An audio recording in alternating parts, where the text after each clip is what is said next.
अस्सलाम वालेकुम friends, agriculture online के साथ मैं हूं फ़रूख एजाज़। और आज की वीडियो में हम बात करने जा रहे हैं बायो फर्टिलाइज़र्स के हवाले से, क्योंकि बायो फर्टिलाइज़र्स एक ऐसी प्रोडक्ट हैं जिनको इस्तेमाल करते हुए बहुत ही ज़्यादा बेनिफिट लिए जा सकते हैं। कुछ हद तक लोगों में अवेयरनेस आ चुकी है, लेकिन अभी भी इस पर बहुत ज़्यादा आगाही की ज़रूरत है कि ये बायो फर्टिलाइज़र्स किस तरह से काम करती हैं, क्या इनका यूज़ होता है, किस तरह से यूज़ की जा सकती हैं, किन क्रॉप्स में ज़्यादा बेनिफिट लिया जा सकता है। इन्हीं तमाम चीज़ों पर आज हम डिस्कस करेंगे। और इन तमाम टॉपिक्स पर बात करने के लिए हमारे साथ मौजूद हैं सॉइल साइंटिस्ट डॉक्टर तारिक सुल्तान साहब, जो कि national agriculture research centre Islamabad से ताल्लुक़ रखते हैं और सॉइल हेल्थ पर काम करते हैं। इन्हीं के इदारे की जानिब से ये दो बायो फर्टिलाइज़र्स तैयार की गई हैं। एक ये बायोजॉट मैक्स के नाम से है जो कि पाउडर फॉर्म में है, और एक बायो जरखेज़ के नाम से है जो कि लिक्विड फॉर्म में है। ये दो बायो फर्टिलाइज़र्स बनाई गई हैं नेशनल एग्रीकल्चर रिसर्च सेंटर की जानिब से, और बहुत ही अच्छे रिज़ल्ट्स इन बायो फर्टिलाइज़र्स के आ रहे हैं। तो आज की वीडियो में हम डॉक्टर साहब से यही डिस्कस करेंगे कि डॉक्टर साहब क्या बेनिफिट्स हैं इन ये जो बायो फर्टिलाइज़र्स हैं, और किस तरह से किसान भाई इनसे ज़्यादा फ़ायदा उठा सकते हैं, और किन क्रॉप्स में ज़्यादा यूज़ हो सकता है इनका। बहुत शुक्रिया फ़रूख भाई। ये सबसे पहले तो मैं अपने किसान भाइयों को ये कहूँगा कि इस वक्त जो फसलें लग रही हैं उसमें चावल की या धान की फसल है जो अभी शुरू हुई है। बिल्कुल। तो इसके अलावा जो गर्मियों में दालें वगैरह लगती हैं, सोयाबीन लगती है, मतलब आगे जाके सनफ्लावर भी है, तो मतलब कुछ फसलें हैं जो गर्मियों में लगने वाली हैं ना, तो वो शुरू हो रही हैं। तो उनके लिए तो बड़ा आइडियल टाइम है कि ये आप इनको आप बीज के साथ लगा सकते हैं। ठीक है। और ये बीज पे भी इनका लगाने का बड़ा अच्छा फ़ायदा होता है। और मतलब इसके अलावा वो फसलें जो पहले की तरह लगी हुई हैं, कुछ अर्सा जिनको हो गया, जैसे कॉटन है, कॉटन ज़रा बड़ी हो गई है, गन्ने की फसल है, तो ऐसी फसलों को भी आप, जैसे ये फ़रूख साहब ने बताया कि ये लिक्विड जो है बायो फर्टिलाइज़र, इसको आपाशी के तरीके से उसी में आप बाकी ड्रम में जैसे हम फर्टिलाइज़र डाल के फर्टिगेशन करते हैं, फ्लड करते हैं, तो वैसे ही फर्टिलाइज़र के साथ ही इसको एक बॉटल को डाल दें उसमें। ठीक है। तो आपके जो डाले हुए न्यूट्रिएंट्स हैं या ज़मीन के अंदर जो खुराक है उसकी अफादियत बढ़ जाएगी।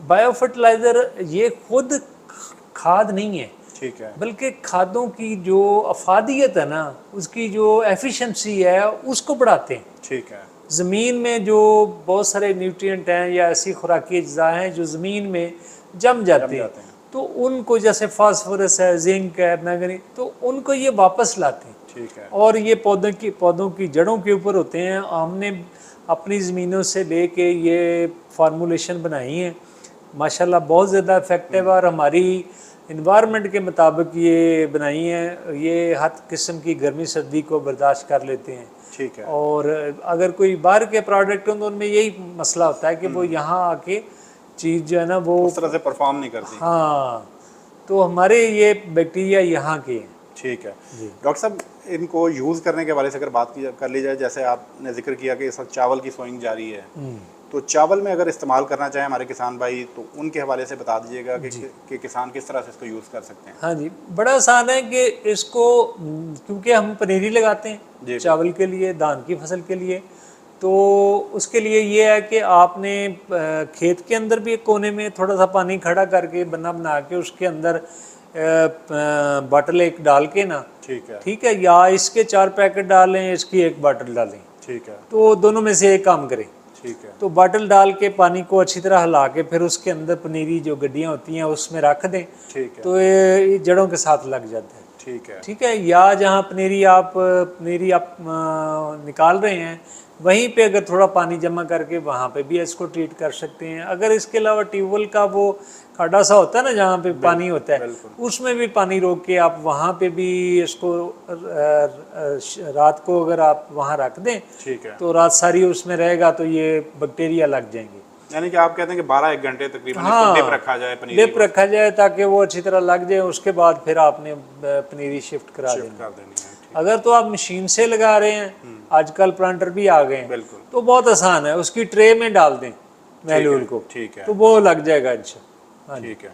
डॉक्टर साहब गन्ने की अगर बात की जाए तो गन्ने में किस तरह से इस्तेमाल होता है? गन्ने का वही है, इसका वो 200 लीटर पानी लें ड्रम, उसके अंदर खाद आप यूरिया, नाइट्रोफास, जिंक, मुख्तलिफ जो खादें हम डालते हैं ना, ये आम प्रैक्टिस है ज़मींदार की, वो खादें डालता है, ठीक है ना। तो उसमें यही कि 5 से मतलब 5 किलो 5.5 किलो खाद डाल लें, यूरिया डाल लें, कुछ नाइट्रोफास इतनी की डाल लें, और कोई आधा किलो उसमें जिंक सल्फेट डाल लें। ठीक है।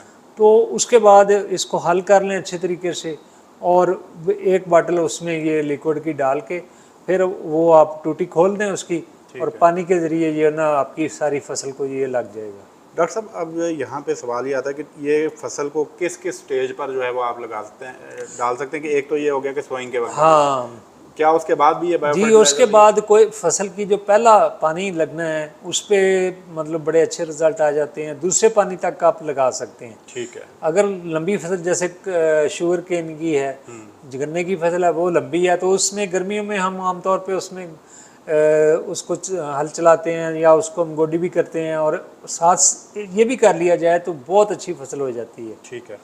तो इसी तरीके से इसके एक और भी फ़ायदा है कि जो फलदार दरख्त हैं, बागात हैं, बिल्कुल, तो उसमें जिस बाग का फल वगैरह उतार लिया है, अब वो फारिग हो गया है, तो उसके बाद आपने उसको गोडी करें, उसके कनोपी एरिया में जो उसकी जो छतरी है उसके नीचे आप गोडी करें, उसके अंदर जो है ना आप गोबर की खाद लें, गली सड़ी जो है ना, ठीक है, या कंपोस्ट मिल जाए, ठीक है, तो एक थैला ले लें 50 किलो का, ठीक है, उसके अंदर एक बाटल डाल दें, ठीक है ना। फिर आपने ना अगर बड़ा दरख्त है तो वो 15 किलो आपने डालना है वो मटेरियल, ठीक है ना, मिक्स करने के बाद।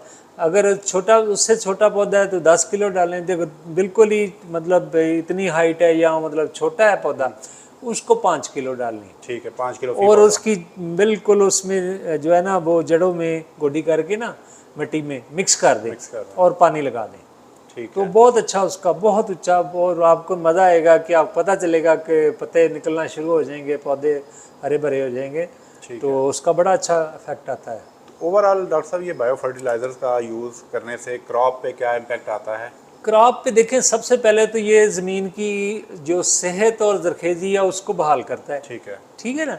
और ज़मीन के अंदर ये क्योंकि ये माहौल दोस्त है, कोई चीज़ ऐसी इसमें केमिकल नहीं है, तो ज़मीन से ही ये लिए गए हैं बैक्टीरिया, ज़मीन में ही आपने इसको डालना है। तो सबसे जो अच्छा है, अभी हमने ये पोठोहार में एक रिसर्च कर रहे थे, तो वहाँ पे हमने देखा है कि ये नमी को भी महफूज कर रहा था। ठीक है। तो इसका फ़ायदा ये है कि ये पौधों को जो गर्मी ज़्यादा आ जाती है या एकदम सर्दी ज़्यादा आ जाती है, कोई बीमारी का अटैक हो जाए, ठीक है ना, तो इसी तरीके से या आपकी ज़मीन थोड़ी शोरज़दा हो, तो ऐसी इसको ये सारी ज़मीन ये दबाव है फसल के ऊपर, स्ट्रेस है, तो स्ट्रेस को भी ये रोकता है, बीमारियों को रोकता है, क्योंकि ये बैक्टीरिया जड़ों पे होते हैं और जड़ों के ऊपर फैल जाते हैं। फिर ये कोई भी जो जरसूमा है ना बीमारी वाला, वो दाखिल नहीं हो सकता, तो बैक्टीरिया उसको महफूज रखता है। ठीक है। और ये खादें तो सीधा आपको एक जो फ़ायदा ये है कि आप 25 से 30% आपकी खादें आप आराम से कम करके ये साथ डालेंगे तो आपकी अच्छी खासी बचत होगी खादों की सूरत में प्रोडक्शन कितनी, और प्रोडक्शन जो है ना आपकी मतलब 10 से 20% तो लाजमी है। ठीक है।